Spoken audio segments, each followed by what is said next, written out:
So hello everyone, this is CSCS Divya Agarwal and today we are going to start with chapter number 4. ठीक है, chapter number 4 कहाँ का? Economics and business environment का. Chapter 4 पूरा का पूरा मेरा मैक्रो इकोनॉमिक्स है. चैप्टर 4 पूरा का पूरा मैक्रो इकोनॉमिक्स है. ठीक है, इंडियन फाइनेंशियल मार्केट. यहाँ पे मैम हम लोग डिस्कस क्या करेंगे? बहुत इजी है ये चैप्टर, ट्रस्ट मी. ऑल्दो ये चैप्टर लेंदी है बट बहुत ज्यादा इजी है. इसमें पता है क्या क्या है? हम लोग पढ़ने वाले हैं बैंक्स क्या होता है, कमर्शियल बैंक्स का टाइप्स क्या क्या होता है. ठीक है, फिर उसके बाद हम लोग पढ़ेंगे म्यूचुअल फंड्स के बारे में. फिर हम लोग इसमें पढ़ने वाले इंश्योरेंस सेक्टर के बारे में. So basically this chapter has been divided into 3 parts: banking sector, mutual funds, insurance company. ये तीनों टॉपिक के बारे में हमें इस क्लास में पढ़ना है. इसके बाद हम लोग कैपिटल मार्केट के बारे में पढ़ेंगे, यानी कि कंपनी कैपिटल रेज करता कैसे मार्केट से. You know, bye issue of shares. Equity share होते हैं, प्रेफरेंस शेयर होते हैं या डिबेंचर्स होता है ना. तो ये तीनों के बारे में हमें डिस्कस करना है इस पूरे चैप्टर में. तो ऑल्दो चैप्टर बहुत लेंदी है बट बहुत इजी है, बहुत इजी है. बहुत सारी चीज तो आपको शायद पहले से ही आते हैं. जैसे आपको पता है इंडिया का सेंट्रल बैंक का नाम बताओ. इंडिया का सेंट्रल बैंक का नाम बताओ, क्या है? रिजर्व बैंक ऑफ इंडिया है ना, आरबीआई. ठीक है, अच्छा. अब इतने सारे कमर्शियल बैंक है, आपको पता है कमर्शियल बैंक का classification? Commercial bank can be classified into public sector bank, private sector bank, foreign bank. तो ये सब तो पता है ना आप लोगों को. ठीक है, तो इसको कौन गवर्न करके रखा है? RBI act and also banking regulation act 1949 है ना. कमर्शियल बैंक्स का functioning in India is govern by 2 act.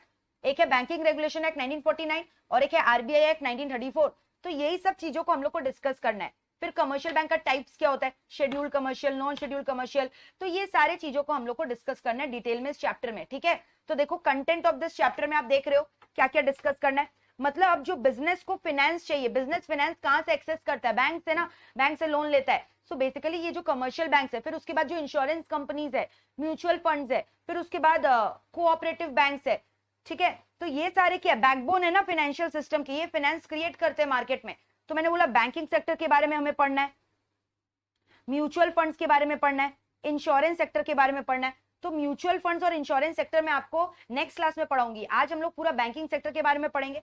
ठीक है, फिर मैंने बोला कमर्शियल बैंक का क्लासिफिकेशन, प्राइवेट सेक्टर बैंक होता है, पब्लिक सेक्टर बैंक होता है, आरआरबीज होते हैं, regional rural bank, foreign banks होता है. ठीक है, फिर have you heard about NBFC, non banking financial institution और non banking finance corporation. NBFC क्या होता है? एनबीएफसी और कमर्शियल बैंक में भी डिफरेंस है, वो भी हमें पढ़ना है. फिर हमें पढ़ना है फंडिंग इंस्टीट्यूशन के बारे में, डेवलपमेंटल बैंक. इंडिया के डेवलपमेंटल बैंक्स क्या है? तो यानी डेवलपमेंटल बैंक मैम अलग होता है और कमर्शियल बैंक अलग होता है. हाँ, दोनों अलग होता है. Developmental bank is IFCI, SIDBI etcetera. ठीक है, फिर कैपिटल मार्केट में मैंने बोला जहां से इंडियन कंपनीज अपना कैपिटल रेज कर रही है bye issue of shares and debenture. तो ये सब चीज हमें आज डिस्कस करना है. बहुत मजा आने वाला है आज के क्लास में. ठीक है, so buck up yourself and let us start the discussion. तो सबसे पहले मैंने बोला इंडियन फाइनेंशियल सिस्टम के अंदर मैंने बोला कमर्शियल बैंक आ रहा है, पूरा बैंकिंग सेक्टर, इंश्योरेंस कंपनी आ रहा है, म्यूचुअल फंड आ रहा है. तो इसका ऑब्जेक्टिव क्या है? कि ये इंडिया के फाइनेंशियल मार्केट को स्ट्रॉन्ग करे, फंड सप्लाई करे, है ना, फाइनेंशियल ट्रांजैक्शंस को स्मूथली कंडक्ट करने में हेल्प करे और पूरा लीगल एक स्टैट्यूट क्रिएट करे कि ये सारे रेगुलेशंस के अंडर मेंटेन है. लाइक कमर्शियल बैंक को कौन रेगुलेट करके रखा है? आरबीआई. फिर उसके बाद कमर्शियल बैंक ऑल्सो, आपको पता है ना, स्मॉल स्मॉल जो हाउस होल्ड का डिपॉजिट होता है वो कौन इकट्ठा करता है? Commercial bank. So they also help in mobilisation of saving. उन लोग सेविंग इकट्ठा करते हैं हाउस होल्ड सेक्टर से और बिजनेस सेक्टर को लोन के फॉर्म में दे देते हैं ना. तो ये सारे हो गए ऑब्जेक्टिव्स इंडियन फाइनेंशियल सिस्टम के. क्या क्या बताओ? सेविंग्स को मोबिलाइज करते हैं, किसका? हाउस होल्ड सेक्टर का, है ना. हाउस होल्ड सेक्टर का लोग सेविंग्स को मोबिलाइज करते हैं. फिर उसके बाद लोन देते हैं, किसको लोन देते हैं? बिजनेस सेक्टर को. बैंक्स लोन ही तो देते हैं बिजनेस सेक्टर को. फाइनेंशियल ट्रांजेक्शन फैसिलिटेट करते हैं, फाइनेंशियल मार्केट को डेवलप कर रहे हैं. Legal financial structure because it is governed by RBI Act, like insurance company is governed by IRDAI Act, Insurance Regulatory Development Authority of India, है ना. और फिर एडवाइजरी फंक्शंस भी देते हैं, like commercial bank are actually acting as your financial advisor nowadays. तो ये सारे हो गए मेरे objectives of Indian financial system. ठीक है, अब हम लोग क्या डिस्कस करने वाले, ध्यान से सुनो. इंडियन फाइनेंशियल सिस्टम का बोला कैरेक्टरिस्टिक्स क्या है? तो जो अभी ऊपर में डिस्कस किया ना फंक्शन, वही तो उसका कैरेक्टरिस्टिक है. तो ऑलमोस्ट सेम है, सेल्फ स्टडी कर लेना, एकदम सेम है. ठीक है, अब पता है हम लोग क्या डिस्कस करने वाले हैं कि बैंक्स का क्लासिफिकेशन क्या होता है. ध्यान से सुनना. Classification of bank. बैंक्स के 4 क्लासिफिकेशन होते हैं: commercial bank, small finance bank, payment bank, cooperative bank. Learn करो मेरे संग. एक बैंक क्लासिफाई, तो मैम वो पब्लिक और प्राइवेट क्या होता है? पब्लिक सेक्टर आप बोल रहे हो, प्राइवेट बोल रहे हो, फॉरेन बैंक बोल रहे हो, वो फर्दर कमर्शियल बैंक की क्लासिफिकेशन है. ठीक है, कमर्शियल बैंक के अलावा और क्या क्या होता है? Small finance bank, payment bank, cooperative bank. अब एक एक करके हम लोग डिस्कस करेंगे क्या होता है. कमर्शियल बैंक के अंदर आप एरो देके लिखो, public sector bank, private sector bank, foreign bank, ठीक है, public sector bank, private sector bank, foreign bank. Public sector bank का एग्जांपल आपको पता है, SBI is a public sector bank, है ना, SBI is a public sector bank, यानी जिसमें गवर्नमेंट का कंट्रोल है, ओनरशिप इज बाय गवर्नमेंट, है ना, more than 51% of the paid up share capital is held by government. Private sector bank कौन सा हुआ मैम, जहां पे प्राइवेट स्टेक है, प्राइवेट एंटरप्रेन्योर्स का स्टेक है, लाइक आईसीआईसीआई, और उसके बाद बताओ मुझे, कोटक महिंद्रा, एक्सिस बैंक, ये सारे मेरे क्या चीज के एग्जांपल हो गए, प्राइवेट सेक्टर के। फॉरेन बैंक का एग्जांपल बताओगे, फॉरेन बैंक वो बैंक हुआ जिसका head office, main head office outside India है, उसका ब्रांच इंडिया में, लेकिन उसका मेन ऑपरेशनल हेड ऑफिस कहां पे, आउटसाइड इंडिया। एग्जांपल बताओगे, do you know the example of foreign bank which is in India? किसके पास है फॉरेन बैंक में अकाउंट, बताओ फॉरेन बैंक का example. Have you heard about American express? American express का cards भी बहुत मस्त होता है ना, अमेरिकन एक्सप्रेस का कार्ड्स आप लोग शो ऑफ करते होता है, तो सुने हो कि नहीं इसके बारे में, अमेरिकन एक्सप्रेस, ठीक है। So it is a foreign bank क्योंकि इसका हेड ऑफिस न्यूयॉर्क में है। फिर have you heard about Deutsche bank? Deutsch bank भी बोलते हैं उसको, वो जर्मन बैंक है, इंडिया में उसका ब्रांच है, ठीक है। हैव यू हर्ड अबाउट, बहुत सारे फॉरेन बैंक्स है। फिर और भी बताओ फॉरेन बैंक्स का नाम, सिटी बैंक, ठीक है। फिर और भी फॉरेन बैंक है जिसका ब्रांचेस इंडिया में but head office outside India है, ठीक है। गोल्डमैन एंड सैक्स, that is also an example of foreign bank. तो ये सारे फॉरेन बैंक के एग्जांपल हो गए, लिख लो फॉरेन बैंक का एग्जांपल, अमेरिकन एक्सप्रेस,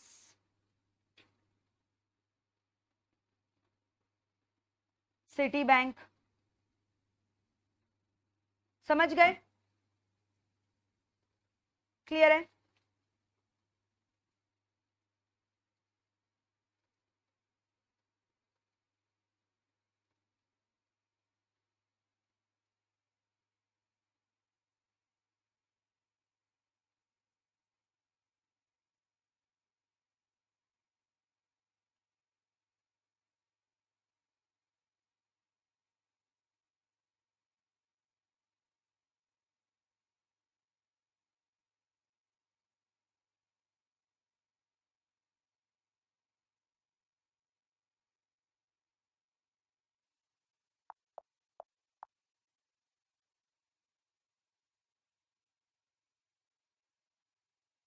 अब ध्यान से सुनना, जो कमर्शियल बैंक्स है ना, मैंने आपको अभी उसका क्लासिफिकेशन बताया। अब ये सारे जो कमर्शियल बैंक है, इसको दो एक्ट रेगुलेट करता है, एक है आरबीआई एक्ट 1934 और एक है बैंकिंग रेगुलेशन एक्ट 1949, ठीक है। It is being regulated by two act. अब कमर्शियल बैंक का फंक्शन आपको पता है क्या है ना, कमर्शियल बैंक का फंक्शंस क्या है बताओ।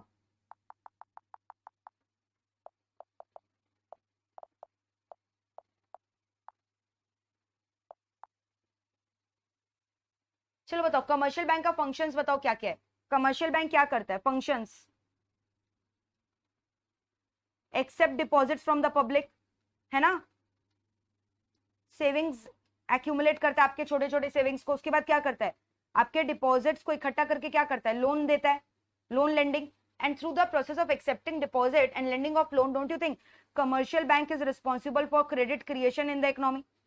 कमर्शियल बैंक क्या कर रहा है, क्रेडिट क्रिएशन कर रहा है ना, through the process of accepting deposit and lending of loan. So this is the primary function of a commercial bank. अब एक्सेप्टिंग डिपॉजिट में आपको पता है ना, डिपॉजिट तीन टाइप के होते हैं, सेविंग डिपॉजिट हो गया, करंट अकाउंट हो गया, फिक्स डिपॉजिट हो गया, जिसको टाइम डिपॉजिट या टर्म डिपॉजिट भी बोला जाता है। तो ये अलग अलग टाइप के नेचर है डिपॉजिट्स के। अब लोन लेंडिंग में आपको पता है लॉन्ग टर्म लोन होता है, बैंक ओडी होता है, शॉर्ट टर्म लोन होता है, ये सारी क्रेडिट फैसिलिटीज है ना जो बैंक आपको प्रोवाइड कर रहे हैं। फिर बैंक क्रेडिट कार्ड भी इशू करवाता है, डेबिट कार्ड, ये सारे लोन लेंडिंग फैसिलिटी है बैंक के। क्रेडिट क्रिएशन कैसे कर रहा है, through the process of accepting deposit and lending of loan, commercial bank is trying to create credit in the economy. समझ में आया? अब इसके बाद मैंने बोला कि कमर्शियल बैंक का क्लासिफिकेशन क्या बताओ। मैंने बोला commercial bank can be classified into public sector bank, private sector bank and foreign bank, ठीक है। मैंने बोला पब्लिक सेक्टर बैंक होता है। अब पब्लिक सेक्टर बैंक मैंने क्या बोला, मेजॉरिटी ऑफ द स्टेक जो है that is held by government, majority stake held by government, उसको पब्लिक सेक्टर बैंक बोलते हैं। प्राइवेट सेक्टर बैंक क्या हुआ, जहां पे मेजोरिटी स्टेक कौन हेल्ड करके रखा है, majority stake held by private entrepreneur, held by private individual, ठीक है। और मैंने बोला फॉरेन बैंक क्या होता है, फॉरेन बैंक वो बैंक है जिसका हेड ऑफिस कहां पे, head office outside India, head office कहां पे सिचुएटेड है, आउटसाइड इंडिया। सबके एग्जांपल हम लोगों ने किए, ठीक है। हाँ, और एक आरआरबीज भी होता है, रीजनल रूरल बैंक, ठीक है। एक और है रीजनल रूरल बैंक। तो ये आप फटाफट वहां पे अपने कॉपी में अपना कॉपी मेंटेन करके रखे हो ना सीएसईटी का मेरे लिए, वहां पे आप जाओ, फटाफट जो मैंने लिखा है लिख लो, कॉपी कर लो, रीजनल रूरल बैंक, ठीक है। रीजनल रूरल बैंक क्या होता है, जो पर्टिकुलर रीजन्स में क्रिएट होता है, जनरली इन लोग रूरल सेक्टर में होता है एग्रीकल्चरल क्रेडिट देने के लिए। तो रीजनल रूरल बैंक लिख लो, फॉर एडवांसिंग एग्रीकल्चरल क्रेडिट, ठीक है, for rural areas, banks established in rural areas, ठीक है। तो सबसे पहले लिखो चैप्टर नंबर 4, सबसे पहले ये चीज लिखो कि कमर्शियल बैंक को कौन रेगुलेट करता है, दोनों एक्ट का नाम लिखो। Commercial bank regulated by 2 act, commercial bank is regulated by 2 act, लिखो दोनों एक्ट का नाम। Commercial bank is regulated by 2 act, दोनों एक्ट का नाम लिखो वेरी क्विकली, दोनों एक्ट का नाम लिखो। आरबीआई एक्ट 1984 और बैंकिंग रेगुलेशन एक्ट 1949, ठीक है। दोनों एक्ट का नाम लिखो, फिर फंक्शंस लिखो, एक कमर्शियल बैंक का फंक्शंस क्या क्या है, ये तीनों फंक्शंस लिखो। और फिर डिपॉजिट में लिख लेना saving deposit, current account, FD, SD मतलब सेविंग डिपॉजिट, ठीक है। इसको लिख लो अच्छे से फटाफट।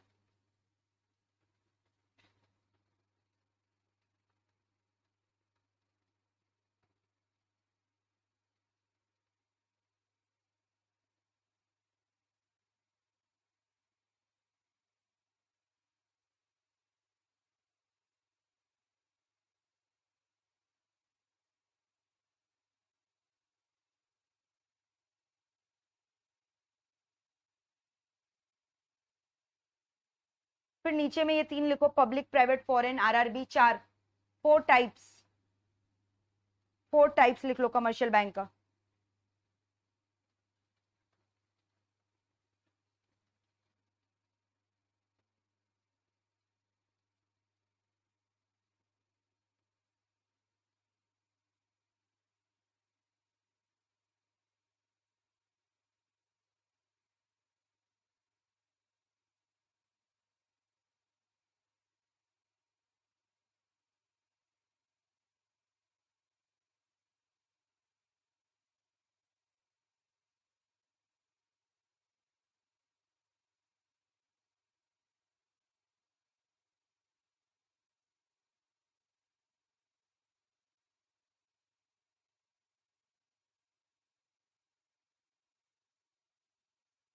ये नंबर्स भी लिख लेना, ये आपके बुक में डेटा दिया हुआ है but the data has change, but आपका बुक में 2019 का डेटा दिया हुआ है तो वही हमें पढ़ना है, ठीक है। अभी हम लोग 2022 में आ गए हैं और मतलब बताओ आ ही गए ना ऑलमोस्ट, और बताओ यहाँ पे अभी कहाँ का डेटा दिया हुआ है।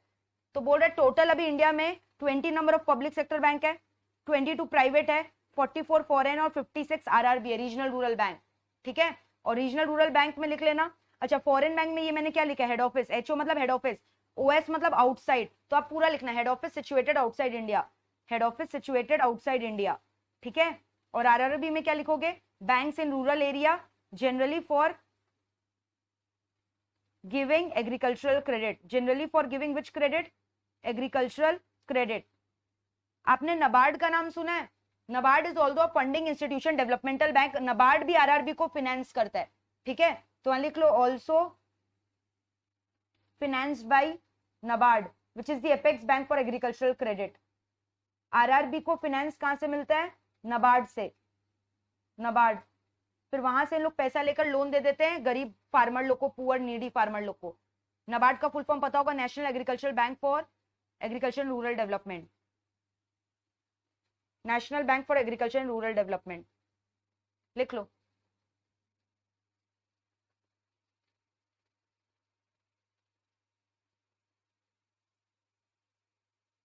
ठीक है,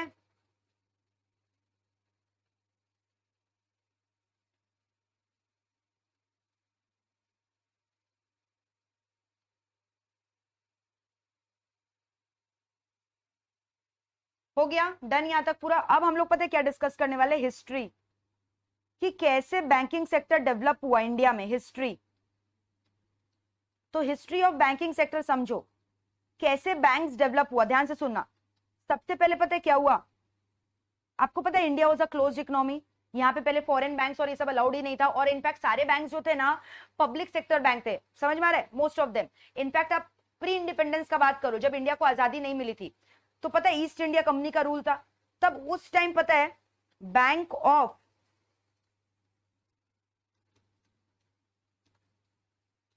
बंगाल बोलकर सिर्फ एक बैंक था, बैंक ऑफ बंगाल। फिर उसके बाद पता है क्या हुआ, बैंक ऑफ बंगाल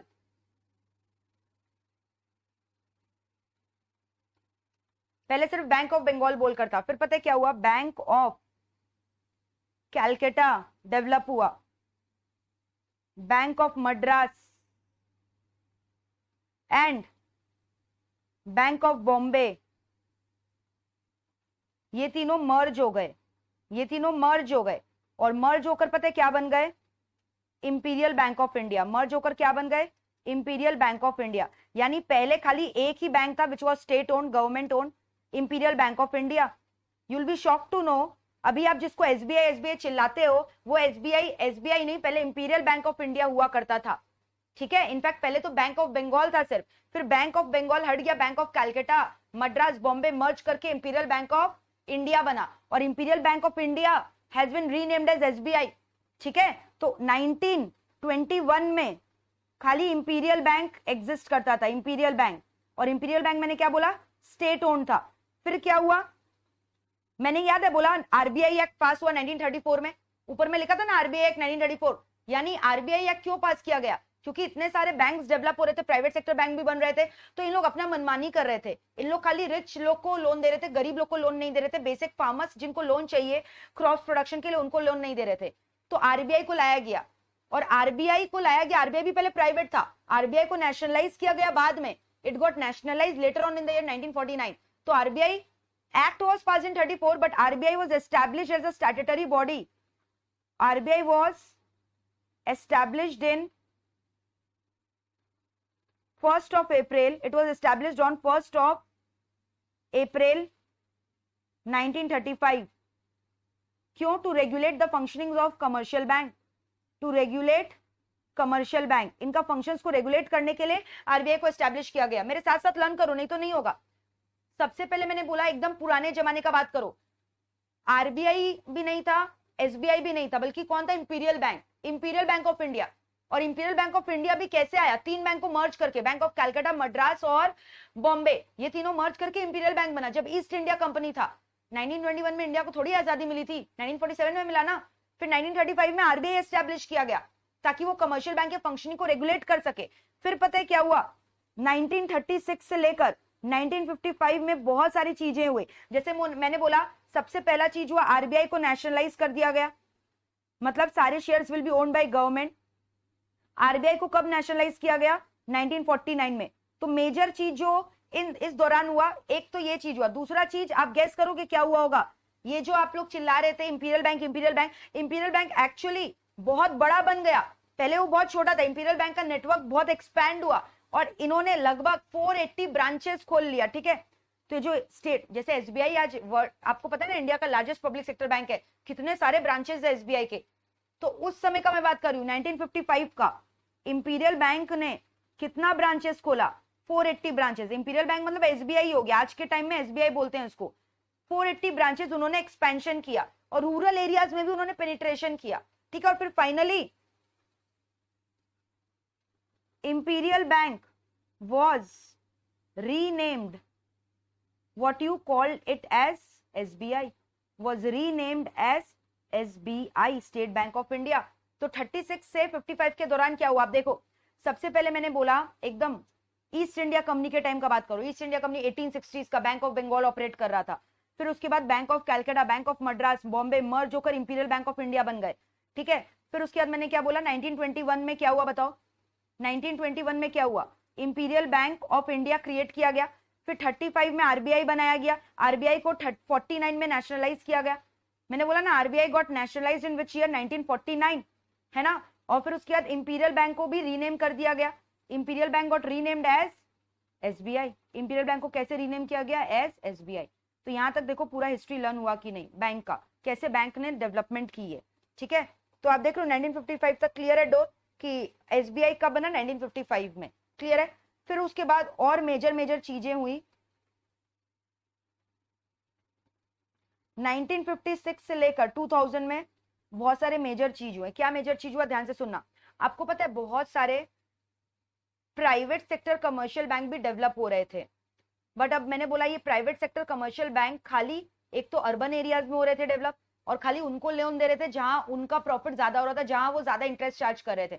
तो गवर्नमेंट ने ये सब चीज देखा, गवर्नमेंट को ये सब चीज अच्छा नहीं लगा, तो गवर्नमेंट ने सोचा कि अब वक्त आ गया है कि ये सारे बैंक्स को नेशनलाइज कर दिया जाए। तो गवर्नमेंट ने, ध्यान से सुनना, बहुत इंपॉर्टेंट डेट है, 1969 में 14 major commercial banks got nationalise, पूरा गवर्नमेंट के अंडर ला दिया गया उन्हें, ठीक है। और ये तो कुछ नहीं, फिर 1980 में 6 मोर बैंक्स गॉट नेशनलाइज्ड, ठीक है। और बहुत सारे बैंक्स को ना मर्ज भी कर दिया गया। जैसे आपको पता है, आप अभी पीएनबी जानते हो, बट पहले पंजाब बैंक अलग था, नेशनल बैंक अलग था। Punjab and National Bank merge together to form PNB. तो बहुत सारे पब्लिक सेक्टर बैंक्स के मर्जर भी हुए। तो याद रहेगा, ये आपको पूछेगा सबसे पहले फर्स्ट टाइम कमर्शियल बैंक का नेशनलाइजेशन किस साल हुआ। ये डेट बहुत इंपॉर्टेंट है, 1969। और कितने बैंक्स को किया गया, 14। फिर 1980 में और कितने बैंक्स को किया गया, 6 मोर बैंक्स गॉट नेशनलाइज्ड, ठीक है। और एक चीज, एसबीआई इज इंडिया का लार्जेस्ट पब्लिक सेक्टर बैंक। आपको पता है ये बात, इंडिया का लार्जेस्ट पब्लिक सेक्टर बैंक कौन है, एसबीआई। लेकिन उसके बाद भी ये नेशनलाइज नहीं है। आपको पता है इंडिया में जितने भी पब्लिक सेक्टर बैंक है सारे के सारे पूरे गवर्नमेंट के अंडर है, पूरे नेशनलाइज है। लेकिन एसबीआई ऐसा पब्लिक सेक्टर बैंक है जो कि नेशनलाइज नहीं है, not nationalise. Although being a public sector bank it's not nationalised. पूरा हिस्ट्री एक बार चेक करो स्टार्टिंग से, एक काम करो यहां तक पूरा लिखो, हिस्ट्री ऑफ बैंकिंग सेक्टर। सबसे पहले बैंक ऑफ बंगाल डेवलप हुआ कब, जब ईस्ट इंडिया, ब्रिटिशर्स का रूल चलता था, east India company. East India company मतलब समझ गए, जब India was under the clutches of britisher. फिर क्या हुआ, बैंक ऑफ कैलकाटा, मद्रास और बॉम्बे को मर्ज करके इंपीरियल बैंक ऑफ इंडिया बनाया गया, जो कि स्टेट ओन था, and which is now known as, अभी इसको क्या बोलते हैं, नाउ नोन एज क्या, एसबीआई, जिसको आप एसबीआई के नाम से जानते हो, है ना। तो 1921 में क्या हुआ बताओ, इंपीरियल बैंक बना, और 35 में आरबीआई क्रिएट हुआ। तो आपने तो बोला एक्ट 34 में पास हुआ, हाँ आरबीआई एक्ट 34 में पास हुआ, लेकिन RBI establish as a statutory body कब हुआ, 1 अप्रैल 1935। क्यों फॉर्म हुआ, टू रेगुलेट कमर्शियल बैंक। फिर मैंने बोला 1936 से 55 में बहुत सारी चीजें हुई। सबसे पहले तो क्या हुआ, आरबीआई का नेशनलाइजेशन हुआ, पूरा गवर्नमेंट के अंडर चला गया 1949 में। फिर इंपीरियल बैंक ऑफ इंडिया जो है 480 ब्रांचेस एक्सपैंड किया और उसको रीनेम कर दिया गया एसबीआई। इंपीरियल बैंक ही तो एसबीआई बना। फिर 56 से 2000 के बीच में भी बहुत मेजर चीज हुआ, नेशनलाइजेशन हुआ। कितने बैंक्स का, 14 बैंक्स का। किस साल में, 1969। फिर 1980 में 6 मोर बैंक। और एसबीआई इंडिया का लार्जेस्ट पब्लिक सेक्टर बैंक है, but it is not yet nationalised. फिर आपको पता है ये डेट मैंने बोला 2000 तक। फिर आप शॉक हो जाओगे एक चीज और सुन के, 2000 ऑनवर्ड्स में क्या हुआ। Have you heard about Kotak Mahindra bank. Kotak Mahindra bank में आपका अकाउंट है, वो क्या प्राइवेट सेक्टर बैंक है, जी हाँ, कोटक महिंद्रा एक प्राइवेट सेक्टर बैंक है। पहले पता है कोटक महिंद्रा एक बैंक नहीं था, एक कमर्शियल बैंक नहीं था, वो एक एनबीएफसी कंपनी था। एनबीएफसी कंपनी क्या होता है आगे हम लोग डिस्कस करेंगे। बट 2003 में, देख रहे हो कितना मतलब नॉलेजेबल डेटा है, 2003 में कोटक महिंद्रा जो कि क्या था, एक एनबीएफसी कंपनी था, it got converted into a commercial bank. Kotak Mahindra को कन्वर्ट कर दिया गया कमर्शियल बैंक में, क्योंकि उन्हें लगा कमर्शियल बैंक में ज्यादा प्रॉफिट है ना। So Kotak Mahindra which was an NBFC company got converted into a commercial bank in the year 2003। कब हुआ, 2003 में। तो ये सब डेटा पूछ सकता है एग्जाम में, ठीक है। और फिर उसके बाद और एक चीज किया गवर्नमेंट ने, 2009 में गवर्नमेंट ने बैंकिंग कैश ट्रांजैक्शन के ऊपर जो टैक्स लगता था उसको अबॉलिश कर दिया, ठीक है। गवर्नमेंट ने एक टैक्स लिया था, बैंकिंग कैश ट्रांजैक्शन टैक्स, इसको इंट्रोड्यूस किया गया था 2005 में, इसको हटा दिया गया, रिमूव्ड, अबॉलिश्ड। किस साल में अबॉलिश किया गया, 2009 में। किस साल में अबॉलिश किया गया, 2009 में, ठीक है। और फिर 2018 ऑनवर्ड्स में आपको पता है कितना ज्यादा FDI limit, private sector banking, ये सब में रेस किया गया, और इसकी वजह से अब आपको पता है इंडिया में बहुत ज्यादा एफडीआई हो गया, प्राइवेट बैंकिंग सेक्टर अलाउड कर दिया ना, और फॉरेन एक्सचेंज अर्निंग्स भी इंडिया का बढ़ गया। तो लगभग बोला गया है 2018 के डेटा के हिसाब से कि इंडिया का फॉरेक्स रिजर्व्स कितना है, लगभग it is 395 billion US dollar. तो इतना हमें नहीं करना है, इतना डिटेल में नहीं पूछेगा ये सब, ठीक है। बस इतना लिख लेना कि इंडिया का फॉरेक्स रिजर्व्स इंक्रीज हो गया, बस। सो ये पूरा हिस्ट्री आप समझ लो और इसको कॉपी करो, एक एक करके स्टेप बाय स्टेप लिखो अपने कॉपी में। हिस्ट्री ऑफ बैंकिंग सेक्टर, कैसे बैंकिंग सेक्टर में मेजर मेजर चेंजेस आए। सबसे पहले ईस्ट इंडिया कंपनी के टाइम एक ही बैंक हुआ करता था, बैंक ऑफ बंगाल, जो ब्रिटिशर्स लोग उसको कंट्रोल करते थे, है ना। फिर क्या हुआ, धीरे धीरे नए नए बैंक बने, लाइक कैलकाटा का अलग बैंक बना, बॉम्बे का, मद्रास का। फिर ये तीनों को मर्ज करके एक इंपीरियल बैंक का नाम बना दिया गया, इंपीरियल बैंक ऑफ इंडिया बोलकर। फिर इंपीरियल बैंक ऑफ इंडिया को चेंज किया गया नाम में एसबीआई, जब इंडिया को आजादी मिल गई। स्टेट बैंक ऑफ इंडिया बोल दिया गया जब इंडिया को इंडिपेंडेंस मिल गया। फिर उसके दौरान और एक दो चीज हुआ, आरबीआई 1934 में एक्ट पास हुआ, आरबीआई एस्टैब्लिश हुआ 35 में, नेशनलाइज हुआ 1949 में। और आरबीआई का हेड ऑफिस पता है कहाँ है, मुंबई में। आरबीआई का हेड ऑफिस कहाँ पे, मुंबई में। और do you know who is the present governor of RBI, Shaktikanta Das. तो ये सब चीज आपको याद रखना चाहिए करंट अफेयर्स के लिए भी, ठीक है। तो पूरा कॉपी करो एक एक करके, चलो right all the steps very quickly, waiting for you. पूरा लिखो यहां तक, और ऊपर में अपने नंबर्स लिख लिया था ना, ये 20 अभी करेंटली बात करूं तो 20 पब्लिक सेक्टर बैंक है, 22 private sector, 44 foreign bank and 56 RRB. write it down in your copy all these things. Bank of Bengal, BK मतलब बैंक है, हाँ कंफ्यूज मत हो जाना।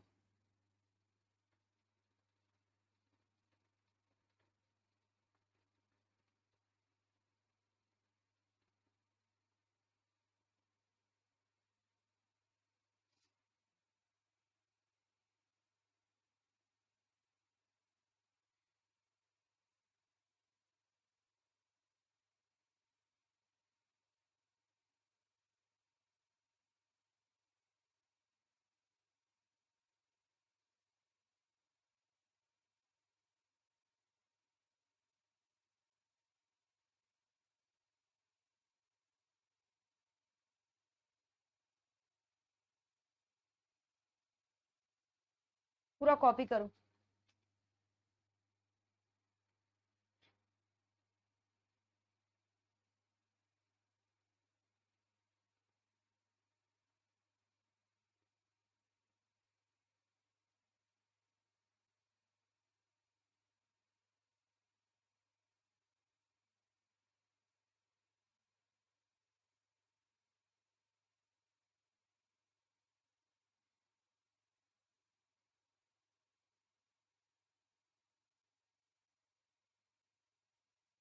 ये बहुत इंपॉर्टेंट है, पूछता है कितने कमर्शियल बैंक नेशनलाइज हुए, 14, फिर 6 और हुए, ठीक है।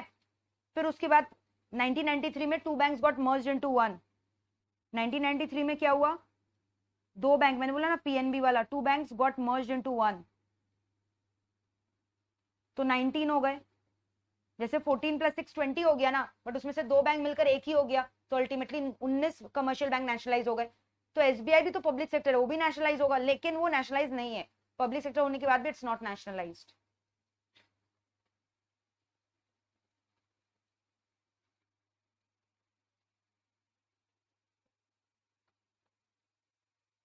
कॉपी करो,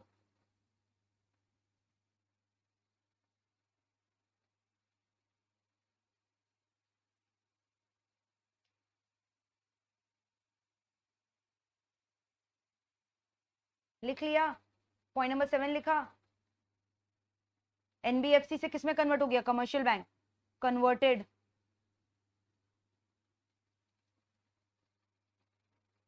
और बहुत सारे पता है डेवलपमेंटल बैंक भी कमर्शियल बैंक में कन्वर्ट हुए हैं। आपको शायद नहीं पता, आईसीआईसीआई बैंक जिसको आप कमर्शियल बैंक के नाम से जानते हो, वो पहले एक डेवलपमेंटल बैंक हुआ करता था इंडिया का। जैसे NABARD is a developmental bank ना, IFC is a developmental bank, it got converted into commercial bank. Even IDBI, Industrial Development Bank of India, it was also a developmental bank, got converted into a commercial bank.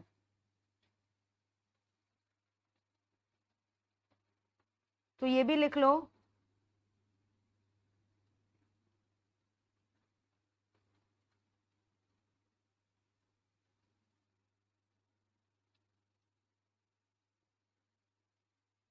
Developmental bank वो होता है जिन लोग actual में क्या करते हैं ना, loan दे रहे हैं, जो कि सबको लोन नहीं दे रहे हैं, इंडस्ट्रीज को लोन दे रहे हैं डेवलपमेंटल पर्पस के लिए, लेकिन लोन कहां से दे रहे हैं? अपने आप से दे रहे हैं, गवर्नमेंट से पैसा लेकर, नॉर्मल पब्लिक से पैसा नहीं उठाते, वो डेवलपमेंटल बैंक होता है। लेकिन कमर्शियल बैंक नॉर्मल पब्लिक से पैसा उठाता है ना, फिर तो लोन देता है।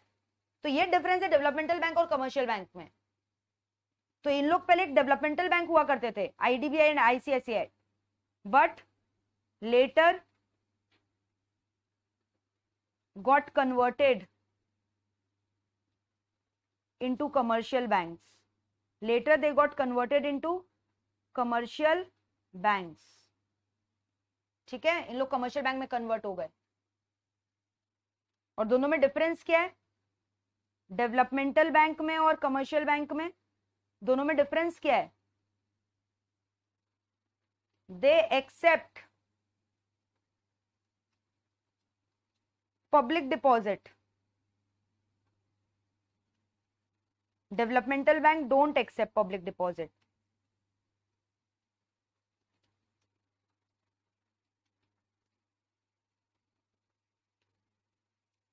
But draw resources from government.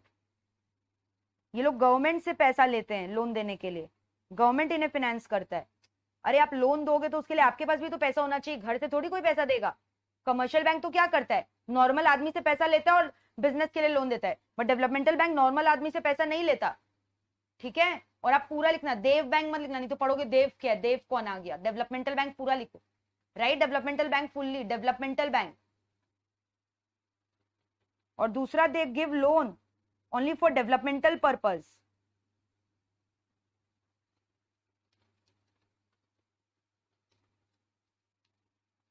Industries इन लोग को लोन देते हैं, लेकिन कमर्शियल बैंक तो एक एजुकेशन लोन भी देता है, नॉर्मल पब्लिक को भी लोन देता है ना।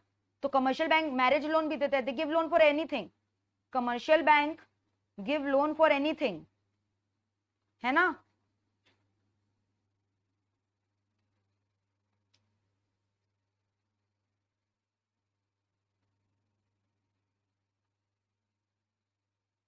क्लियर है? तो ये सारे पॉइंट्स लिख लेना, बहुत इंपॉर्टेंट है। ठीक है, तो ये पॉइंट नंबर 10 हो गया, लिख लिए। अब और एक चीज हुआ, हैव यू हर्ड अबाउट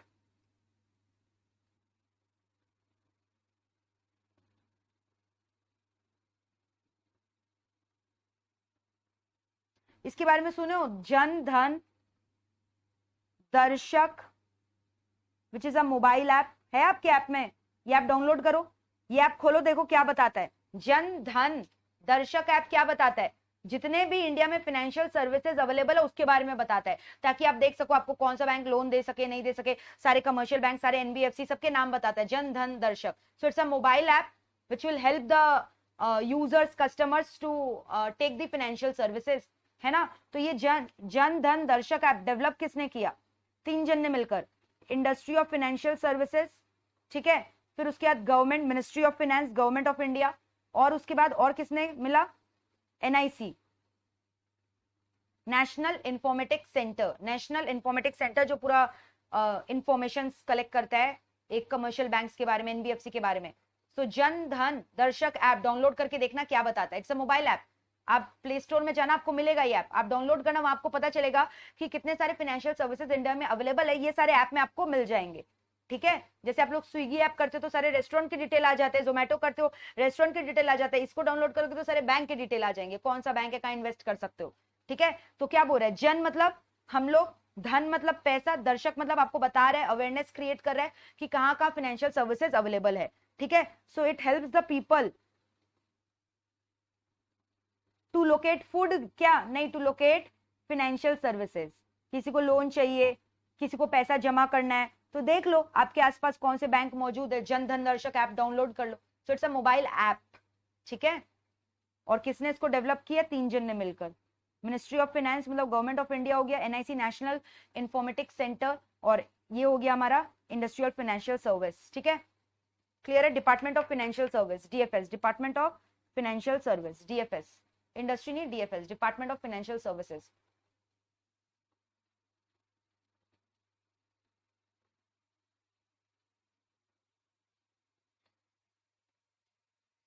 पूरा क्लियर है? कमर्शियल बैंक का पूरा पोस्टमार्टम एनालिसिस हमने कर लिया। चलो क्लियर है एकदम?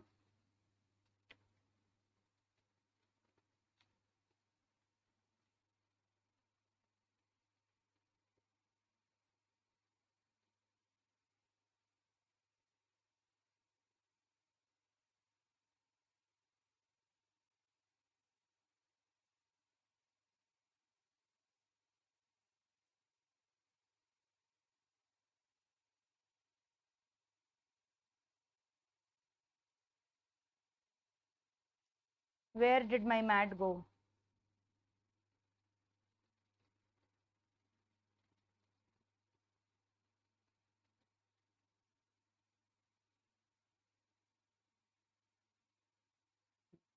ये रहा, ठीक है। तो देखो एक बार मैं पूरा आपको दिखा दे रही हूँ।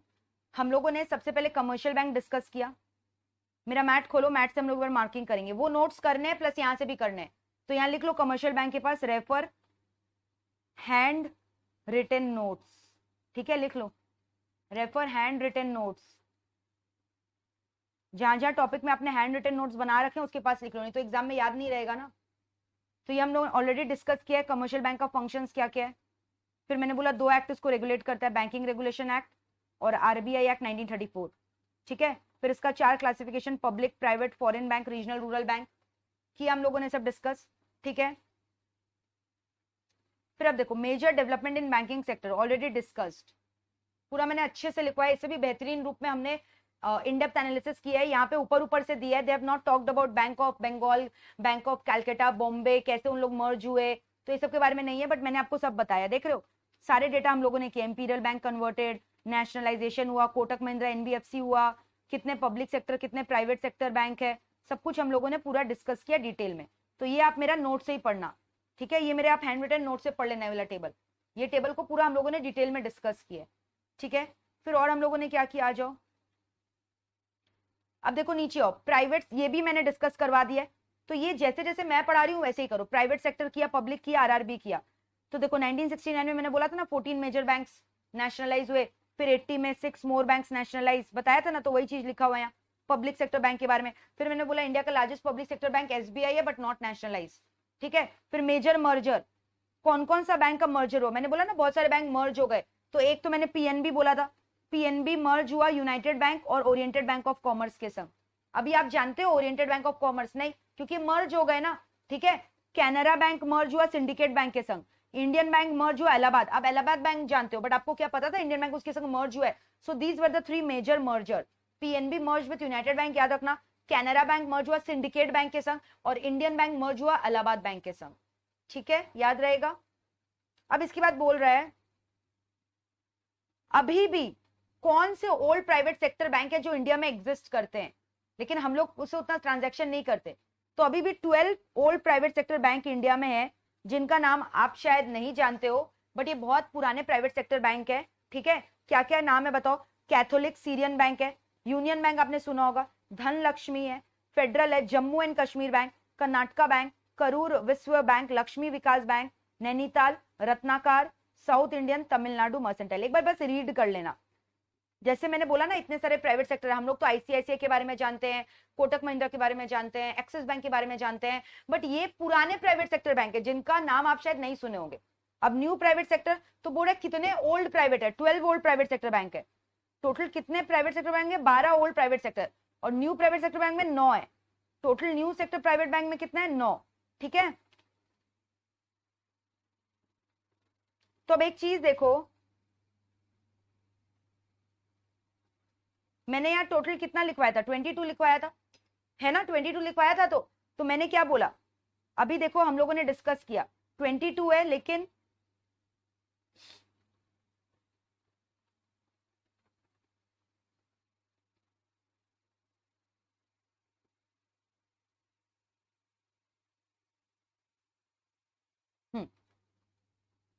तो 12 ओल्ड हो गया और ये 9 हो गया, ठीक है। तो एक के लिए क्यों नहीं बोल रहा है, क्योंकि ये प्राइवेट सेक्टर ही है, 10 है, आपके बुक में 9 दिया बट इट्स 10 एक्चुअली, ओके।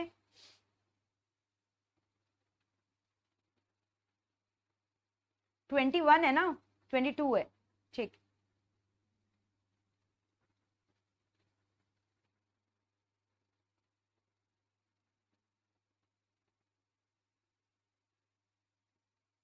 अब इसमें देख रहे हो HDFC है, एक्सिस है, ये सब तो आपको नाम पता ही है, येस बैंक, कोटक महिंद्रा, बंधन बैंक, ICICI, इंडसलैंड बैंक, ठीक है। तो ये सब एग्जाम में क्या क्वेश्चन आता है, जैसे उन लोग दे देगा कि इसमें से आइडेंटिफाई करो, 4 बैंक का नाम देगा और बोलेगा आइडेंटिफाई करो कौन सा न्यू प्राइवेट सेक्टर है, जैसे दे दिया city union bank, Tamil Nadu mercantile bank, ठीक है, कोटक महिंद्रा बैंक, और दे दिया लक्ष्मी विलास बैंक। तो नाम से आपको नहीं समझ में आ रहा है, जो नाम आपका सुना हुआ होगा ना वही न्यू होगा, तो कोटक को न्यू में टिक कर देना, ठीक है। अब इसके बाद बोल रहे हैं small private sector bank. Small private मतलब कि छोटे छोटे प्राइवेट सेक्टर बैंक के एग्जांपल क्या क्या है देख लो, जना, SFB, Equitas SFB, AU capital, Fincare. तो इसका खाली नाम रीड कर लेना, रीड द नेम्स, ओके, ठीक है, स्मॉल प्राइवेट सेक्टर बैंक्स। फिर उसके बाद क्या बोल रहा है, बैलेंस ऑफ पेमेंट का 1991 में आपको पता है LPG पॉलिसी आया था, liberalisation, privatisation, globalisation, Indian economy were open for foreign gates. तो आपको पता है ना कि कितने सारे बैंक्स ऐसे हैं जहां पर फॉरेन स्टेक है, फॉरेन कंट्रोल है, ठीक है। HDFC में लाइक है बैंक ऑफ चाइना का, पीपल्स रिपब्लिक ऑफ चाइना, तो वही दिया हुआ है। अब RRB के बारे में हम लोग पढ़ेंगे। RRB मैंने बोला रीजनल रूरल बैंक, ठीक है। रीजनल रूरल बैंक कहाँ पे है, रूरल एरियाज में, जनरली एग्रीकल्चरल क्रेडिट के लिए। तो ये बेसिकली बैंकिंग फैसिलिटी कहाँ पे दे रहा है, रूरल और सेमी अर्बन एरियाज में, ठीक है। ये बेसिकली क्या कर रहा है, उन फार्मर्स, नीडी पर्सन लोग को लोन दे रहा है, पेंशन दे रहा है, वेजेस दे रहा है अंडर दिस एक्ट। ये एक्ट का नाम आपको पता है, महात्मा गांधी नेशनल रूरल, है ना, poverty eradication guarantee agency, remuneration and guarantee agency. तो ये महात्मा गांधी के नाम पे है। Small financial bank, locker facility, ये सब देता है। तो वही मतलब ये सब फैसिलिटी जो एक नॉर्मल कमर्शियल बैंक दे रहा है, ये दे रहा है, लेकिन खाली किसको, रूरल और सेमी अर्बन एरियाज को, ठीक है। अब करंट स्ट्रक्चर बोल रहा है RRB का, it owns 50% sponsorship bank, sponsorship bank hold 35, RRB 50, state government hold 15%। ये सब इतना नहीं करना है, छोड़ देना इसको, ठीक है। और RRB जो है कब सेटअप हुआ था, 1975। RRB पहले कब सेटअप हुआ था, 1975, वो भी under recommendation of Narasimha committee, ठीक है। RRB का प्रपोजल किसने दिया, नरसिम्हा कमिटी ने, 1975 में सेटअप हुआ था। तो RRB हमारा कंप्लीट हो गया, क्लियर है। तो हम लोगों ने पूरा कमर्शियल बैंक क्लियर किया, public sector, private sector, foreign bank, RRB, फिर हिस्ट्री किया उसका, कितने शेड्यूल कमर्शियल बैंक्स है, प्राइवेट कितने, पब्लिक कितने, एटसेट्रा एटसेट्रा। तो ये पूरा मेरा कंप्लीट हो गया commercial bank. I hope commercial bank पूरा क्लियर है। अब हम लोग डिस्कस करेंगे स्मॉल फाइनेंस बैंक क्या होता है। You know what is small finance bank. Small finance bank वो बैंक हुआ जिनको, जो लोन देते हैं गरीब लोगों को, माइक्रो इंडस्ट्रीज को, स्मॉल इंडस्ट्रीज को, जिनको एक नॉर्मल कमर्शियल बैंक लोन देना नहीं चाहता, उसको स्मॉल फाइनेंस बैंक बोलते हैं। यानी ये बेसिकली स्मॉल पीपल का क्रेडिट रिक्वायरमेंट को केटर कर रहा है, which is generally not served by the regular commercial bank. तो अलग से स्मॉल फाइनेंस बैंक है जो छोटे मोटे लोगों की क्रेडिट नीड्स को सेटिस्फाई करते हैं, ठीक है। अनऑर्गेनाइज सेक्टर लाइक फार्मर्स, जिनका प्रॉपर इंडस्ट्री, प्रॉपर बिजनेस नहीं है, कोई प्रॉपर ऑर्गेनाइजेशन नहीं है, उनके लोन को ये सैंक्शन करता है स्मॉल फाइनेंस बैंक। तो इनका मेन कस्टमर मैंने बोला माइक्रो इंडस्ट्रीज है, स्मॉल इंडस्ट्रीज है ना, बोला ना micro industries, small industries, marginal farmers, unorganise entities, तो वो हो गए स्मॉल फाइनेंस बैंक के कस्टमर। अब हम लोग डिस्कस करेंगे पेमेंट बैंक क्या होता है। पेमेंट बैंक का क्लासिक एग्जांपल पेटीएम ऐप। आपके पास पेटीएम ऐप है, पेटीएम में आप लोग रुपया जमा करते हो, फिर वहां से पेमेंट करते हो, रुपया ट्रांसफर करते हो ना पेटीएम ऐप में। तो ये जो पेटीएम पेमेंट बैंक है, इसमें आप कितना भी रुपया ट्रांसफर कर सकते हो। क्या पूरा सैलरी, पूरा साल भर का सैलरी भी जमा कर सकते हो क्या? नहीं, इसका एक लिमिट है। आप 1 लाख से ज्यादा रुपया पेटीएम के अकाउंट में डिपॉजिट नहीं कर सकते, वो पेमेंट और डिपॉजिट लेगा नहीं। पेटीएम में ज्यादा से ज्यादा 1 लाख, लेकिन मान लो एक्सिस बैंक का आपका सेविंग्स अकाउंट है, तो उसमें तो आप 1 लाख से ज्यादा भी जमा कर सकते हो, है कि नहीं। लेकिन पेटीएम के अकाउंट में आप 1 लाख से ज्यादा रुपए जमा नहीं कर सकते। लाइक एयरटेल का पेमेंट ऐप है, एयरटेल के ऐप से भी तो आप पेमेंट करते हो ना, Airtel payment bank, Paytm payment bank, Fino payment bank, India post payment bank, तो ये सारे पेमेंट बैंक के एग्जांपल है। तो डिफरेंस क्या हुआ एक नॉर्मल कमर्शियल बैंक और पेमेंट बैंक में? कमर्शियल बैंक कितना भी रुपया जमा ले सकता है, लेकिन पेमेंट बैंक का एक लिमिट है। फिर दूसरा, ये जो कमर्शियल बैंक है वो लोन देता है, पेमेंट बैंक आपको लोन दे सकता है। कभी सुनियो पेटीएम से आप उधार ले लिया और पेमेंट कर दिया? नहीं, वो उतना ही पैसा आपको पेमेंट करेगा जितना पैसा उसके अकाउंट में है। ऐसा होता है पेटीएम में अमाउंट बैलेंस नहीं है, लेकिन फिर भी आपने पेमेंट कर दिया, नहीं, पॉसिबल नहीं है। उतना ही रुपया पेमेंट करेगा ना जितना आपके पास आपने जमा कर रखवा रखा है। तो that is the difference between a commercial bank and a payment bank. Payment bank एक तो up to a specified limit only can accept deposit and it can not give loan. ठीक है, that is a major thing. But फिर भी ये ATM card services offer करता है, debit card ये सब दे सकता है, लेकिन क्रेडिट कार्ड नहीं देगा। पेटीएम बैंक कभी भी क्रेडिट कार्ड, सुनो क्रेडिट कार्ड पेटीएम बैंक का, तो वही तो हो गया, लोन दे रहा है, तो लोन तो नहीं दे सकता ना, ठीक है। So payment bank can never give loan, they can never ever give loan. और डिपॉजिट भी up to 1 lakh they can accept, 1 lakh पर customer, they can accept deposit up to 1 lakh, restricted deposit, ठीक है। एग्जाम्पल देखो, Paytm, Airtel, post payment, Fino payment, तो ये सब exam में पूछता है, ये सब का एग्जाम्पल बताओ, पेमेंट बैंक का एग्जाम्पल बताओ, ये सब क्वेश्चन आता है एग्जाम में, सो दैट इज द आंसर, ठीक है, क्लियर है। अब इसका ना डिफरेंस भी है, यहां पे लिख लो एक डिफरेंस, एक कॉलम बना लो, लिखो बैंकिंग सेक्टर, एक नॉर्मल कमर्शियल बैंक और पेमेंट बैंक में क्या डिफरेंस है, लिख लो। Commercial bank can accept deposits from public greater than 1 lakh, but payment bank can't, up to 1 lakh only they can accept, है ना, they can only accept up to 1 lakh, समझ में आया, they can accept public deposit, can accept public deposit up to 1 lakh, लिख लो वहीं पे, commercial bank can accept public deposit more than 1 lakh, but payment bank can accept public deposit up to 1 lakh, commercial bank gives loan, payment bank cannot give loan, they cannot give loan. फिर commercial bank आपको और भी facilities देती है, locker facility देती है, demat account की facility देती है, लेकिन एक बात बताओ, कभी सुना है कोई पेटीएम के पेमेंट ऐप ने आपको लॉकर फैसिलिटी दिया, वहां गोल्ड ज्वेलरी जाके आप जमा कर रहे हो, नॉट पॉसिबल। तो लॉकर फैसिलिटी या फाइनेंशियल एडवाइजर आपका एक्ट करे नहीं, but commercial bank is acting as your agent, financial advisor, but payment bank does not, so that is a basic difference, ठीक है। तो हमने ये भी डिस्कस कर लिया, तो मैंने पहले आपको कमर्शियल बैंक पढ़ाया, फिर स्मॉल फाइनेंस बैंक पढ़ाया, फिर पेमेंट बैंक पढ़ाया। अब हम लोग डिस्कस करेंगे कोऑपरेटिव बैंक क्या होता है। कोऑपरेटिव बैंक कुछ नहीं, ऐसा बैंक है जो म्यूचुअल हेल्प के बेसिस में डेवलप्ड है। कोऑपरेटिव बैंक के जो मेंबर्स होते हैं खाली वो ही एक दूसरे को लोन दे सकते हैं, समझ में। कोऑपरेटिव बैंक मान लो 10 आदमी ने मिलकर बनाया, तो अब ये 10 आदमी आपस में एक दूसरे को लोन दे रहे हैं, डिपॉजिट इकट्ठा कर रहे हैं, so this is based on the principle of mutual help. So cooperative bank can be urban cooperative bank as well as state cooperative bank, ठीक है। इसका डिवीजन अर्बन कोऑपरेटिव हो सकता है, स्टेट कोऑपरेटिव, क्लियर है। तो ये क्या हो रहा है, मैंने बोला एक पर्टिकुलर कम्युनिटी को लोन दे रहे हैं, ठीक है, based on the principle of mutual help.